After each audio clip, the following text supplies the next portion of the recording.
मंडळी सुपरफास्ट 100 आपल्याला बघायचं आहे, पण त्यापूर्वी पावसाबद्दलच्या महत्त्वाच्या घडामोडी। पुणे जिल्ह्यातील विविध भागांना पावसाचा जोरदार फटका बसलाय। बारामती शहरालगत वाहणाऱ्या नीरा डाव्या कालव्यामधून गळती झाल्यानं हा कालवा फुटला। लिमटेक नजीक काटेवस्ती कन्हेरी हद्दीमध्ये या कालवाचा भराव खचला, त्यामुळे पाण्याचा मोठा लोंढा जो आहे तो बाहेर पडला। कालव्यातील पाण्याच्या लोंढ्यामुळे अनेकांच्या घरामध्ये पाणी शिरलंय आणि या पाण्यामुळे शेतीचंही नुकसान झालंय। तसंच संत तुकाराम महाराज पालखी मार्ग वाहतुकीसाठी बंद करण्यात आला।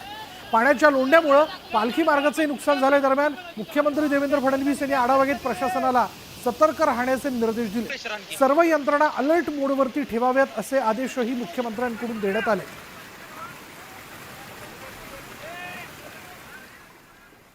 याच पुणे जिल्ह्यातल्या इंदापूर तालुक्याला देखील पावसानं जोरदार झोडपलंय। सतत 3 दिवस पडत असणाऱ्या पावसाने इंदापूर तालुक्यातील सणसर भवानीनगरला जोरदार झोडपलं। या रस्त्यांना नद्याचं स्वरूप आलेलं आहे। घरात पाणी घुसून नागरिकांचं मोठं नुकसान झालंय। सणसर इथला कालवा फुटून पाणी शेतात गेल्यानं शेतीचंही नुकसान झालं आणि त्यातच पालखी मार्गाचे अपूर्ण काम जे त्या कामामुळे रस्ता शोधणंही मुश्किल झालंय।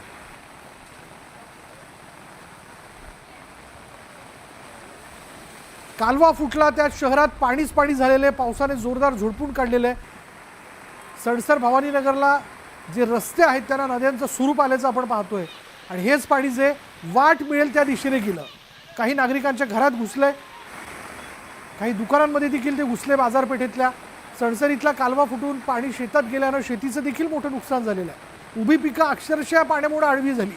त्यातच पालखी मार्गाचं अपूर्ण काम जे ते काम पूर्ण झालेलं नाही, ते काम सुरू आहे आणि त्यामुळे रस्ता शोधणं, बरे पाणी जिथून वाहते तिथून रस्ता दिसत नाहीये, त्यामुळे रस्ता शोधणं देखील मुश्किल झालं।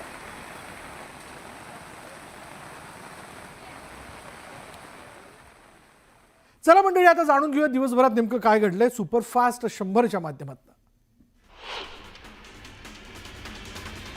बीडच्या आष्टी तालुक्यात ढगफुटीचं दृश्य पाऊस झाला, त्यामुळे अहिल्यानगर आष्टी जामखेड राज्यमार्गावरील शेरी नदीला पूर आला। पुराच्या पाण्यामुळे पर्यायी पूल वाहून गेल्यानं वाहतूक ठप्प झाली। सोलापूर पुणे महामार्गावरील वाहतूक मुसळधार पावसामुळे विस्कळीत झाली। भिगवण इथल्या ओढ्याला पूर आल्यानं वाहतूक खोळंबली। दौंड तालुक्यात पावसाचा धुमाकूळ पाहायला मिळाला। पावसामुळे पुणे सोलापूर महामार्गावरील स्वामी चिंचोली या ठिकाणी मोठ्या प्रमाणात पाणी साचलं। सोलापूरकडून पुण्याच्या दिशेने जाणाऱ्या लेनवर 3 फुटापर्यंत पाणी साचलंय, तर परिसरातील 8 ते 10 घरांमध्येही पाणी शिरलं असून वीज पुरवठाही खंडित झाला। रायगड जिल्ह्यात पावसाने जोरदार हजेरी लावली आणि यामुळे मत्स्य व्यवसायावर परिणाम झाला। दरम्यान अलिबागसह रायगड जिल्ह्यातील समुद्र किनाऱ्यांवर शुकशुकाट पसरला। वाशिम, रिसोड शहर, किनी, राजा, किरखेडसह जिल्ह्यातील बहुतांश ठिकाणांना पावसाने झोडपून काढलं। पावसामुळे भुईमूग, ज्वारी, मूग आणि तीळ या पिकांचं मोठं नुकसान झालं। जालना जिल्ह्यातील अंबड आणि भोकरदन तालुक्यात जोरदार पावसाने हजेरी लावली। सतत कोसळणाऱ्या पावसामुळे नदी नाल्यांना पूर आला। पुराच्या पाण्यामुळे रस्ते बंद झाले। नाशिकच्या सिन्नर शहरातील मुख्य बस स्थानकाचा भाग कोसळला। शिवशाही बस आणि काही 4 चाकी वाहनं याखाली दबली गेली आहेत। नाशिकमध्ये झालेल्या पावसामुळे ही दुर्घटना घडल्यानं निकृष्ट दर्जाच्या कामाची पोलखोल झाली आहे।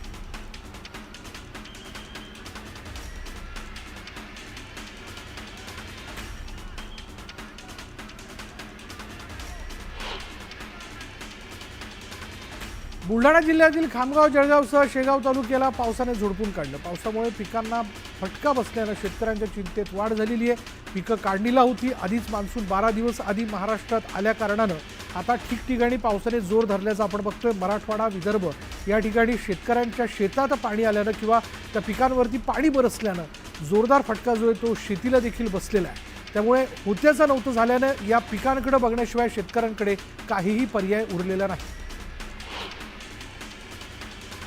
गेल्या 8 दिवसांपासून अकोला जिल्ह्यात पाऊस बरसतोय। 28 मे पर्यंत हवामान विभागाकडनं अकोला जिल्ह्याला येलो अलर्ट देण्यात आलाय। त्याच्यामुळे या पडणाऱ्या पावसानुसार खरं तर आपलं पुढलं नियोजन करा अशा सूचना देखील शेतकऱ्यांना देण्यात आल्यात, स्थानिकांना देण्यात आलेल्या आहेत। अगदीच गरज असेल तरच घराच्या बाहेर पडा असं देखील आवाहन करण्यात येतं। चिपळूण इथे मासेमारीसाठी गेलेले 3 तरुण नदीपात्रात अडकले। हे तिन्ही तरुण पिंपळी खुर्द इथले रहिवासी होते आणि कोयना जलविद्युत केंद्रातून जनरेशनचं पाणी सोडल्यामुळे नदीपात्रातील पाण्यामध्ये वाढ झाली। दरम्यान अग्निशमन दल आणि महसूल विभागाकडून बचाव कार्य सुरू आहे. अकोल्यामधल्या तेल्हार आगारातील एसटी बसला पावसामुळे गळती लागली आणि त्यामुळे आता एसटी दुरुस्तीच्या प्रश्नानं डोकं वर काढलं.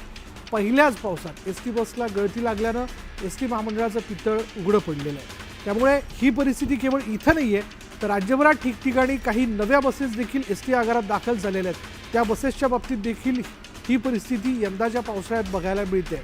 यापूर्वी देखील जेव्हा अचानक कधी अवकाळी पाऊस आला असेल तेव्हा देखील अशा बरसणाऱ्या पाण्यामुळे प्रवाशांना उभ्याने या एसटी बसमधनं प्रवास करावा लागलेला आहे.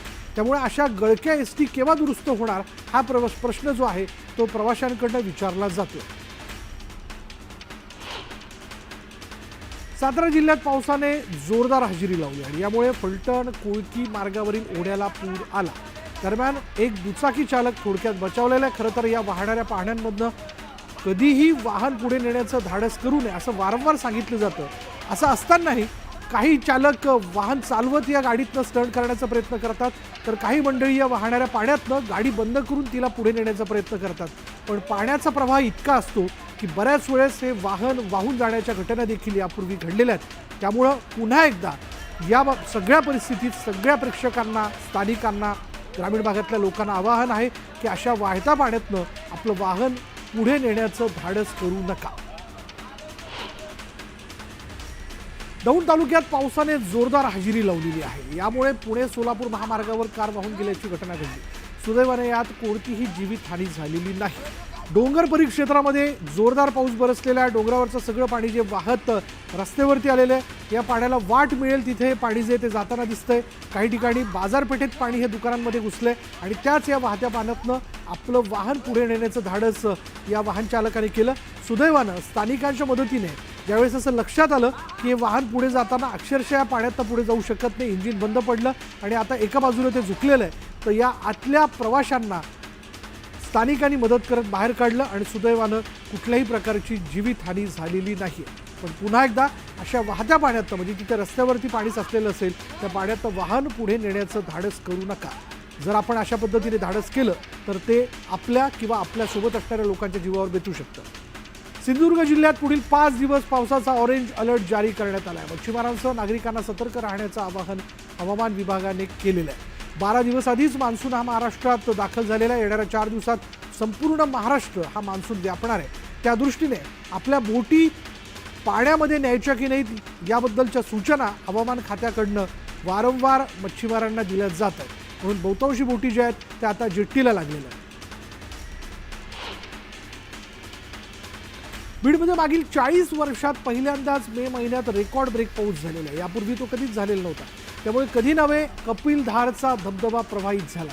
उंचावरून कोसळणाऱ्या या धबधब्याचं मनमोहक दृश्य पाहण्यासाठी पर्यटकांनी देखील गर्दी केलेली आहे. पण मे महिन्याच्या अगोदर म्हणजे मे महिन्यामध्येच कपिलधार धबधबा प्रवाहित होण्याची ही पहिलीच वेळ आहे, कारण बीडमध्ये रेकॉर्ड ब्रेक पाऊस झालेला आहे. उन्हाच्या तडाख्याने होरपळून निघालेल्या शहराला यंदा मे महिन्यात पावसाने जबरदस्त झटका दिला. मुसळधार पावसाने शहराच्या मुख्य रस्त्यांवर पाणीच साचलेले आहे. त्यामुळे या साचलेल्या पाण्यातनं भर बाजारपेठेत वाहनांना मार्ग काढत पुढे जावं लागतंय. काही ठिकाणी वाहतुकीचा खोळंबा देखील झाल्याचं बघायला मिळतंय. रस्त्यांवरती खड्डे पडलेले आहेत आणि अशा वेळी वाहतूक जी आहे बाजारपेठेतली ती मंदावल्याचं देखील कर्जतमध्ये बघायला मिळतंय. पुण्यात मुसळधार पावसाचा जोरदार तडाखा बसल्यानं पशुपक्ष्यांना याचा मोठा फटका बसलाय. पोटाची खळगी भरण्यासाठी भटकंती करणाऱ्या मेंढपाळांच्या आयुष्यावर याचा परिणाम झालाय. पावसात भिजून थंडीनं कुडकुडल्यानं मेंढ्यांचा मृत्यू झालेला आहे. आणि याच उन्हाळ्याच्या सगळ्या कालावधीमध्ये चारा कमी पडतो म्हणून मेंढपाळ आपली सगळी कळपं घेऊन ठिकठिकाणी या मेंढ्यांना बसवत असतात आणि तिथे चारा देखील या मेंढ्यांना उपलब्ध होत असतो. पण पुन्हा एकदा 12 दिवस आधीच मान्सून हा महाराष्ट्र दाखल झाल्या कारणानं त्याचा फटका या मेंढपाळांच्या तांड्यांना देखील बसलेला आहे. बीडच्या आष्टी तालुक्यात मुसळधार पावसानं हजेरी लावली आणि त्यामुळे शेतकऱ्यांचं आर्थिक गणित कोलमडलंय. शेतातील कांद्याचा अक्षरशः चिखल झालेला आहे. यावेळी चिमुकल्या मुलीलाही अश्रू अनावर झाले. मिळणाऱ्या याच काढणीला आलेल्या याच कांद्यातनं या शेतकऱ्याला मिळणाऱ्या मिळकतीतनं कुटुंबाकरता तो वेगवेगळ्या वस्तू किंवा त्याचं पुढचं नियोजन करणार होता. पण अचानक आलेल्या या पावसानं हा सगळा कांदा जो आहे तो भिजलेला आहे. हा आहे उन्हाळी कांदा आणि अर्थातच हा भिजल्या कारणानं त्याचा अक्षरशः चिखल झालेला आहे. या सगळ्या परिस्थितीत ही चिमुकली देखील आपल्या वडिलांना धावपळ करत जो कांदा हाती लागेल किंवा उरलेलं पीक तरी आपल्या हाती लागतंय का या दृष्टीनं प्रयत्न करताना दिसतंय. आणि हे दृश्य सोशल मीडियावरती म्हणजे एकूणच सगळीकडेच व्हायरल झाल्यामुळं याची मोठी चर्चा होताना दिसते. झालेल्या नुकसानीची भरपाई मिळावी अशी मागणी या कुटुंबातल्या सदस्यांनी केली आहे. दौंड तालुक्यातील पाटस गावात झालेल्या मुसळधार पावसामुळे जनजीवन विस्कळीत झालंय. पाटस बाजारातील दुकानांमध्ये पाणी शिरल्यानं नुकसान झालंय तर रस्त्यालाही नदीचं स्वरूप प्राप्त झालं. हिंगोली जिल्ह्याला मागील 10 दिवसांपासून पावसाने झोडपून काढलं. या पावसामुळे ओढ्या नाल्यांना पाणी आलंय तर कयाधू नदी पात्रात देखील पाण्याची पातळी वाढल्यानं नदी प्रवाहित झाली आहे. उत्तर पुण्याला मुसळधार पावसाचा जोरदार तडाखा बसला. संपूर्ण परिसराला पावसाने झोडपून काढलंय तर तळ्यांनाही अक्षरशः जोरदार पाणी वाहताना दिसतंय. त्यामुळे शेतकऱ्यांचं मोठं नुकसान झालं. दौंड तालुक्यात पावसामुळे जनजीवन विस्कळीत झाले. दौंड शहरातून जाणाऱ्या मनमाड सांगली महामार्गावर मोठ्या प्रमाणात पाणी साचल्यानं वाहतूक कोंडी झाली. त्यामुळे प्रवाशांचीही तारंबळ उडाली. निफाड-येवला भागात पावसामुळे प्रचंड नुकसान झालं. एका शेतकऱ्याची नुकतीच केलेली विहीर पावसाने खचली आणि या येवल्याच्या ग्रामीण भागात मका कांदा पिकाचं मोठं नुकसान झालं. मान्सूनपूर्व पावसाचा भुईमुग उत्पादकांनाही फटका बसलाय. भुईमुगाच्या शेंगांना मूड आलेत तर काही भुईमुगाच्या ओल्या काडीचं देखील नुकसान झालंय. त्यामुळे भुईमुग शेतकरी हवालदिल झाला. धाराशिव जिल्ह्यात उन्हाच्या तडाख्याच्या ऐवजी आता पावसानं हजेरी लावली. मे महिन्यामध्ये 24 पैकी 19 दिवस पाऊस पडल्यानं पर्जन्यमापकावर 121 मिलीमीटर पावसाची नोंद झाली आहे. कोकणात सध्या मान्सूनपूर्व पावसानं धुमाकूळ घातलाय. पावसाची तीव्रता वाढत असल्यानं पुढील 24 तासात अतिवृष्टीची शक्यता आहे. त्यामुळे योग्य ती खबरदारी घ्यावी अशा सूचना नागरिकांना देण्यात आल्या. पूजा निर्वाळ हुंडाबळी प्रकरणातील दोन्ही आरोपींना अटक करण्यात आली. न्यूज 18 लोकमतने बातमी दाखवल्यानंतर मागील 1 महिन्यापासून फरार असलेला पूजाचा पती गजानन निर्वाळ आणि नणंद राधा यादव या दोघांना पिंपरी चिंचवड पोलिसांनी काही तासातच अटक केली. बारामती शहरातील विद्यानगरीतल्या 3 इमारतींना धोका निर्माण झाला आहे. खबरदारी म्हणून पोलीस प्रशासनाने इथल्या कुटुंबांचं स्थलांतर केलं. सातारा जिल्ह्यातील कोरेगावातल्या माणिक चौक आणि आरफळ कॉलनी परिसरातील नागरिकांसाठी दिलेला पर्यायी मार्ग मुसळधार पावसानं वाहून गेलाय. रेल्वेच्या उड्डाण पुलाचं काम सुरू असल्यानं नागरिकांना पर्यायी मार्ग देण्यात आला होता. हा मार्ग वाहून गेल्यानं जुनं फाटक सुरू करून देण्याची मागणी नागरिक करत आहेत. हिंगोलीच्या समना गावात जिल्हा परिषद शाळेच्या बांधकामाच्या मागणीसाठी आंदोलन करण्यात आलं. तात्काळ मागणी पूर्ण करण्याची मागणी नागरिकांच्या वतीने योगेश भारड यांनी केली. रायगडचा मुरुड जंजिरा किल्ला उद्यापासून बंद राहणार आहे. पावसाळ्यात खबरदारी आणि सुरक्षेच्या दृष्टिकोनातून प्रशासनाने हा निर्णय घेतला. पावसाळ्यापूर्वी अमरावती महानगरपालिका क्षेत्रातील नाले साफसफाई पूर्ण करावी अशा सूचना पालिकेच्या वतीने संबंधित अधिकाऱ्यांना देण्यात आल्या. आतापर्यंत 60% नाले सफाई पूर्ण झाली. वादळी वाऱ्यामुळे विद्युत तारा तुटल्यानं बुलढाण्याच्या खामगाव इथल्या विद्युत पुरवठा जो आहे तो खंडित झाला आणि त्यामुळे बुलढाणा जिल्ह्याच्या खामगाव तालुक्यातील गारडगाव इथल्या तिघांनी सजनपुरी उपकेंद्रात जाऊन महावितरण कर्मचाऱ्याला मारहाण करत शिवीगाळ केली. या प्रकरणी खामगाव ग्रामीण पोलीस ठाण्यामध्ये तक्रार दाखल करण्यात आली. तरेळे कोल्हापूर राष्ट्रीय महामार्गाचं 85% काम पूर्ण झालंय. वैभववाडीत नव्यानं ब्रिजचं काम करण्यात आलं आणि या ब्रिज खाली गाळ साचून पूरस्थिती निर्माण होण्याची शक्यता असल्यानं गाळ काढण्याचं काम सुरू आहे. जळगावच्या कासोदामध्ये संत भीमा भोईंच्या जयंतीनिमित्त मिरवणुकीचं आयोजन करण्यात आलं होतं आणि यावेळी मोठ्या संख्येनं समाज बांधवांनी सहभाग नोंदवला. महाडमध्ये प्रहार संघटनेकडून दिव्यांग मेळाव्याचं आयोजन करण्यात आलं होतं. यावेळी दिव्यांग बांधवांना विविध योजनांची माहिती देण्यात आली. पाचोऱ्यात तिरंगा रॅलीचं आयोजन करण्यात आलं होतं आणि यावेळी 300 फूट लांबीच्या तिरंग्यासह नागरिकांनी मोठ्या संख्येनं सहभाग घेतला. अहिल्यानगर जिल्ह्यातील बहुप्रतीक्षित निळवंडे धरणाचं काम अंतिम टप्प्यात आलंय. कालव्यातून सोडलेलं पाणी दुष्काळग्रस्त भागातील गावागावात पोहोचलं. त्यामुळे चातकाप्रमाणे वाट पाहणाऱ्या नागरिकांना पाणी पाहिल्यानंतर आनंद गगनात मावेनासा झाला होता आणि नागरिकांनी जलपूजन करत आनंद साजरा केला. जळगावमधील 16 अविकसित मार्केटमधील गाळेधारकांनी आमदार सुरेश भोळे यांची भेट घेत समस्यांचा भाडा वाचला. यावेळी रेडी रेकनर दराप्रमाणे भाडे आकारणी न करण्याची मागणी व्यावसायिकांनी केली. सुविधा द्या अन्यथा रेडी रेकनर प्रमाणे भाडे लावू नका अशी मागणी त्यांनी सुरेश भोळेंकडे केली आहे. श्री क्षेत्र देहू इथल्या अभंग गाथा वनात वृक्षदायी प्रतिष्ठानच्या वतीनं पर्यावरण संवर्धनासाठी स्वदेशी वृक्षांची लागवड करण्यात आली। कीर्तनकार श्री बंडातात्या कराडकर यांच्या अमृत महोत्सवाच्या निमित्ताने 75 वृक्ष तर हिवरे बाजारचे आदर्श सरपंच पद्मश्री पोपटराव पवार यांच्या 65व्या वाढदिवसाच्या निमित्तानं 65 वृक्ष लावण्यात आले।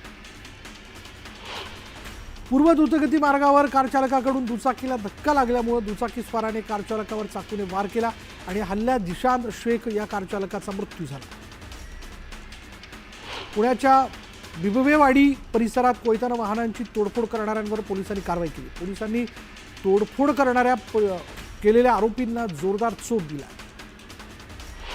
बदलापूर नगरपालिकेकडून शहरातील नालेसफाई केली जाते। पावसाच्या पाण्याचा निचरा योग्य पद्धतीने व्हावा यासाठी नालेसफाई केली जाते। मे महिन्यातच पावसानं जोरदार हजेरी लावल्यानं पर्यटकांची पावलं लोणावळ्याकडे वळू लागली आहेत आणि त्यामुळे पर्यटकांच्या वाहनांची संख्या वाढल्यानं जुना पुणे मुंबई महामार्गावरती वाहतूक कोंडी झाली आहे। भिवंडीच्या मराडे पाडामध्ये शिवरायांचं मंदिर उभारण्यात आलं। यावेळी मंदिर पाहण्यासाठी शिवभक्तांनी मोठ्या संख्येनं गर्दी केली।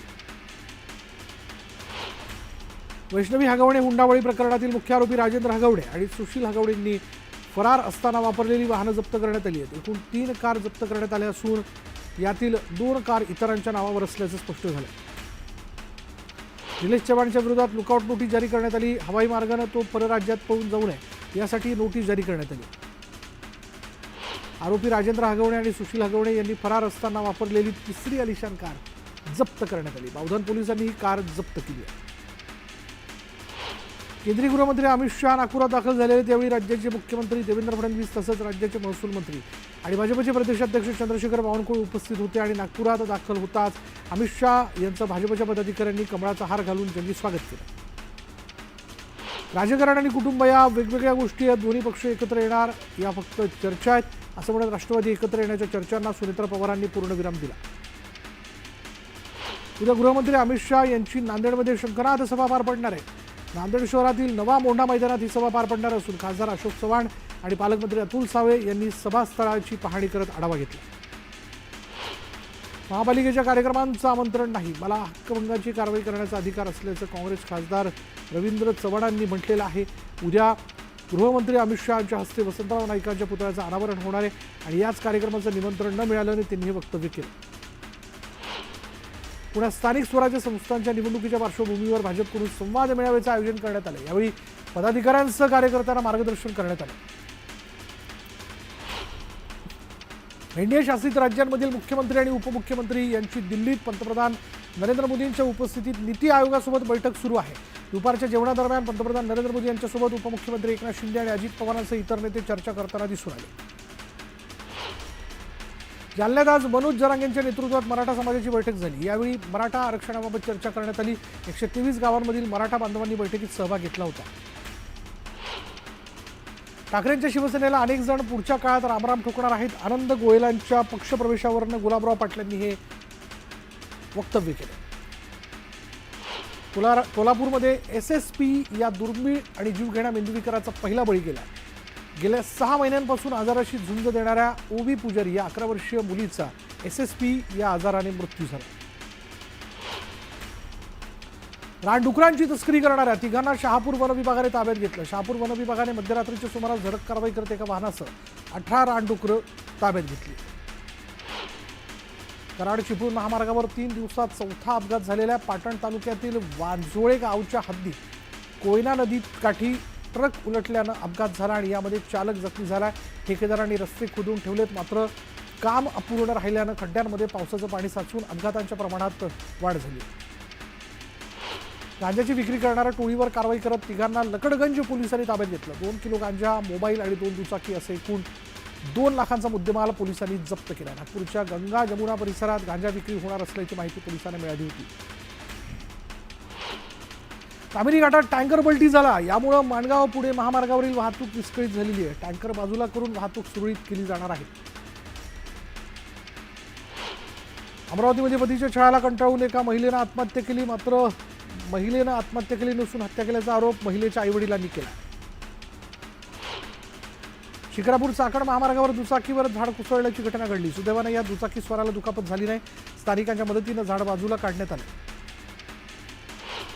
पुण्याच्या रांजण गावात वाघाळे मार्गावर एक महिला आणि 2 चिमुकल्यांची हत्या करून जाळल्याची घटना घडली. घटनास्थळी पोलीस दाखल झालेत.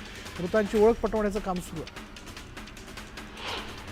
शिर्डीतील हॉटेलमधून चोरी केलेलं सोनं आणि रोख रक्कम पोलिसांनी जप्त केली. दरम्यान फरार चोरट्याचा पोलिसांकडून शोध घेतला जातोय.